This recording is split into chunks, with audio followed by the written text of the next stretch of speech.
17 days of missiles.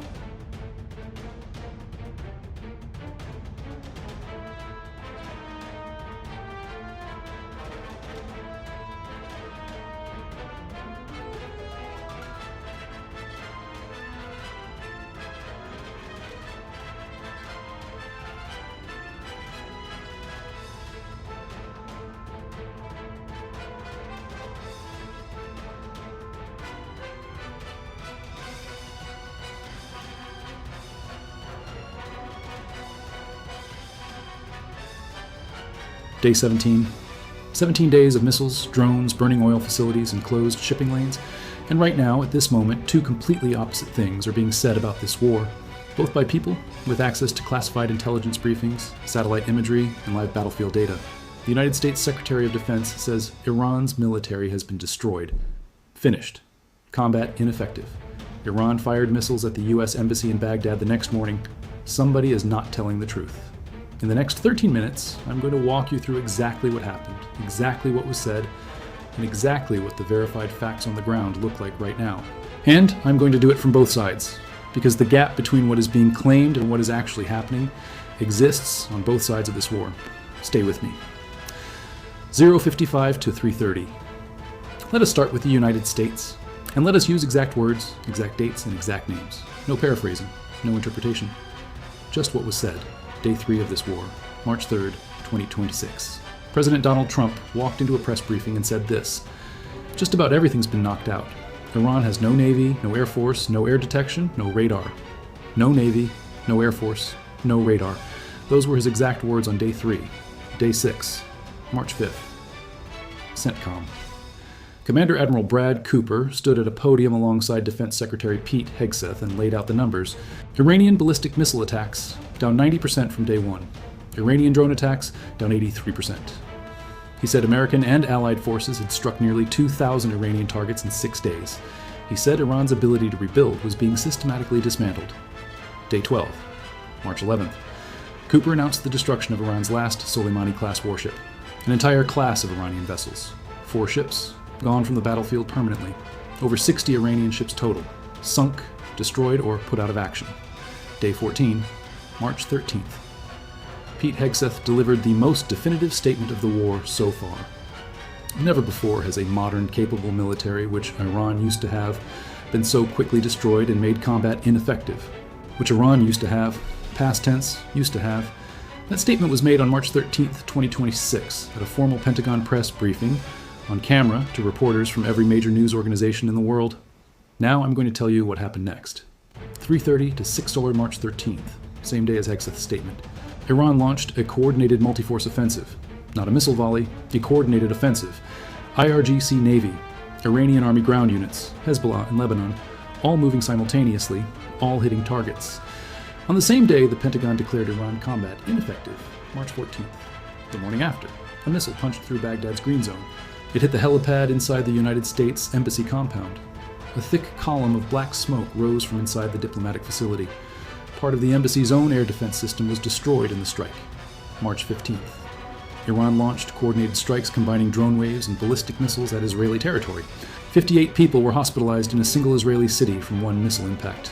Sirens activated across the country. Hezbollah simultaneously fired more than 200 rockets and 20 drones from Lebanese territory into northern Israel. March 16th. Today, Iran is still firing. The IRGC announced a new wave of operations this morning. Dubai airspace was disrupted again. American military positions across the Gulf are still absorbing strikes. Now place those two things side by side.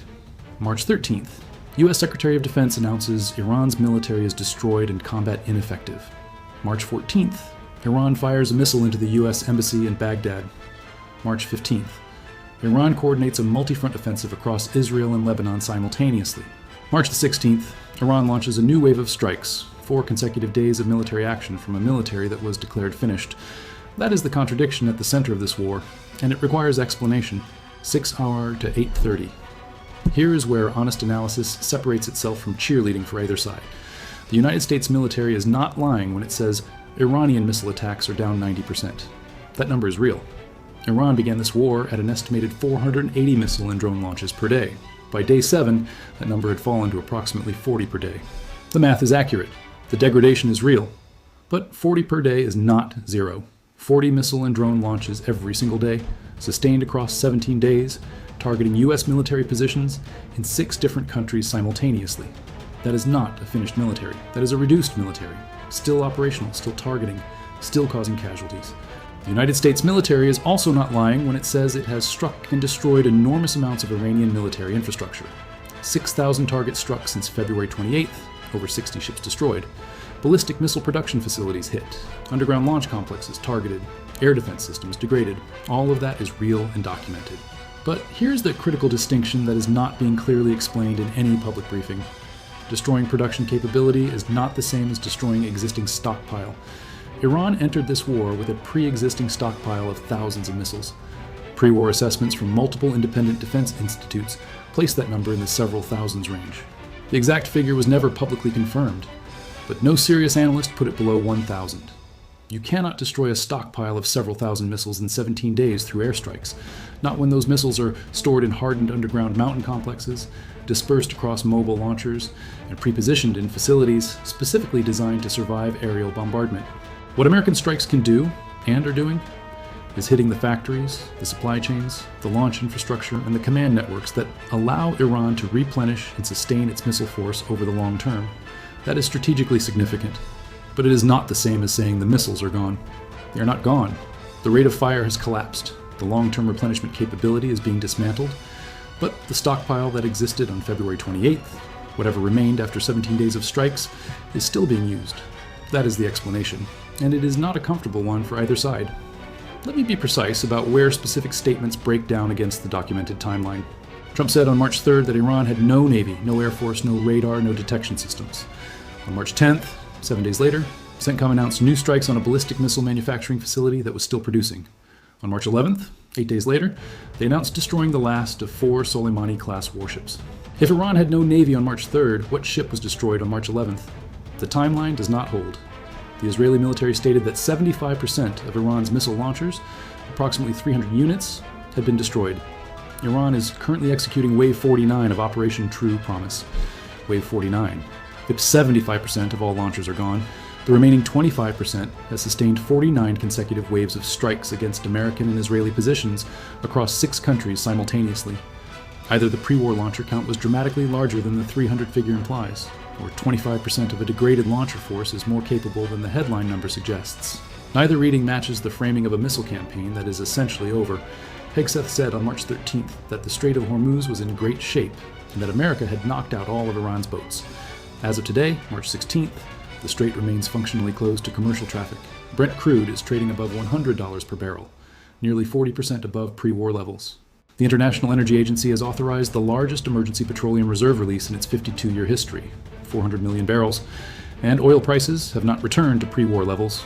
A shipping lane that is in great shape and a problem that is solved do not produce those numbers.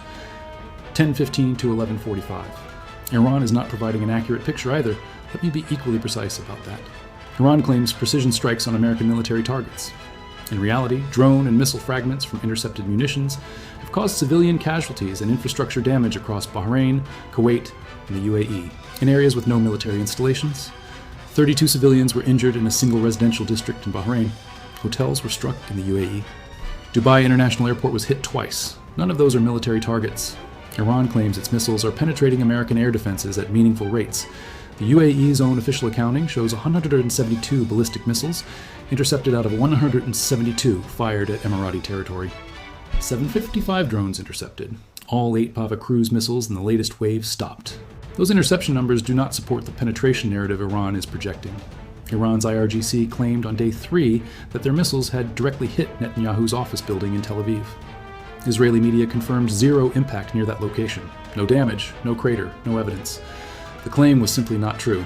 In the same press release, the IRGC claimed it had shot down 3 American F-15E Strike Eagles over Kuwait. The Pentagon confirmed those 3 aircraft went down from Kuwaiti friendly fire, not Iranian action. The IRGC was claiming credit for a friendly fire incident that had nothing to do with their missiles. This is not one isolated mistake. This is a pattern. Iran is systematically overclaiming operational results, while the physical evidence tells a more complicated story. Both sides are doing this. One side is overstating the degree of Iran's destruction. The other is overstating the degree of its own success. Neither picture is complete. 11:45 to 13 now.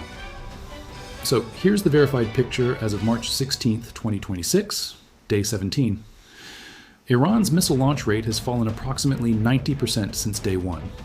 That degradation is real, documented, and significant. Iran still has operational missiles and is using them every day. That is also real, documented, and significant. America and Israel have struck over 6,000 targets inside Iran. Iran's naval surface capability has been largely eliminated. Production and replenishment infrastructure is being systematically dismantled. Iran has introduced its most sophisticated missile, the Pava, with autonomous swarm coordination, at wave 49. Not wave 1, not wave 20. Wave 49. That sequencing is not the behavior of a military burning through its last reserves. That is arsenal management, saving the best for a chosen moment. 13 American service members are dead. 140 have been wounded. American diplomatic facilities in Baghdad and Kuwait have been struck and partially evacuated. The Strait of Hormuz remains closed to normal commercial traffic. Oil is above $100. The largest emergency reserve release in history has not solved the price problem. No ceasefire framework exists. No negotiation channel has been publicly confirmed. No defined end state has been announced by either Washington or Tehran. Close. 13 Tar to 1355. Here is the honest conclusion from 17 days of verified data. The United States has genuinely degraded Iran's military capacity. Significantly, the 90% reduction in launch rate is real. The destruction of naval assets is real. The targeting of production facilities is real. Declaring that military destroyed and combat ineffective, and while it fires missiles into the US Embassy the next morning, is not accurate. Iran is genuinely sustaining offensive operations. Wave 49 is real. The embassy strike in Baghdad is real. The Hezbollah coordination is real. Claiming those operations represent a winning campaign. While 6,000 targets inside Iran have been struck, its navy is gone, and its air defenses are significantly degraded, is not accurate either. Both sides are managing the information environment. Both sides are telling you the version of this war that serves their position. The job of this channel is to show you both versions, and then show you the gap between each version and the verified facts on the ground. That is what we just did. Next video. Iran has publicly threatened to shut down every power grid across the Middle East within 30 minutes. The drinking water supply for tens of millions of people runs on those grids. I am going to show you exactly what that threat means, what Iran can actually do, and what happens to the Gulf if that threat is ever executed. That video is next. I will see you there.